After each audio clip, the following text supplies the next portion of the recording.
Hi dears, algebraic expressions and identities എന്ന് പറയുന്ന ചാപ്റ്ററിലെ വളരെ ഇമ്പോർട്ടൻ്റ് ആയിട്ടുള്ള ഒരു ടോപ്പിക്കാണ് മൾട്ടിപ്ലിക്കേഷൻ ഓഫ് ബൈനോമിയൽസ്.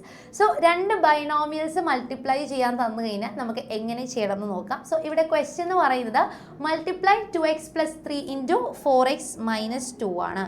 ഓക്കെ, അപ്പോൾ തന്നിരിക്കുന്ന ബൈനോമിയൽസ് അതേപോലെ തന്നെ എഴുതുക. ആദ്യം 2x + 3 ആണ്, മുകളിൽ 2x + 3 എഴുതുക, താഴെ 4x - 2 എഴുതുക.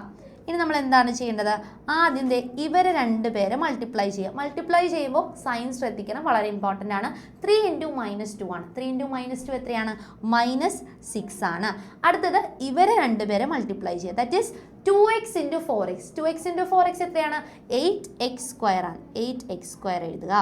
ഇനി നോക്കിയേ, ഇവരെ രണ്ടുപേരെ നമ്മൾ ക്രോസ് മൾട്ടിപ്ലൈ ചെയ്യണം.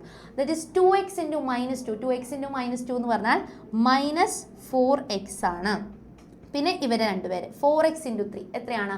+12x ആണ്. ഓക്കെ, അപ്പോൾ -4x + 12x എത്രയാണ്? +8x ആണ്. ആ 8x നടുക്ക് എഴുതുക. ഇതാണ് നമുക്ക് വേണ്ട ആൻസർ. സിമ്പിൾ ആണല്ലോ, സെറ്റ് അല്ലേ?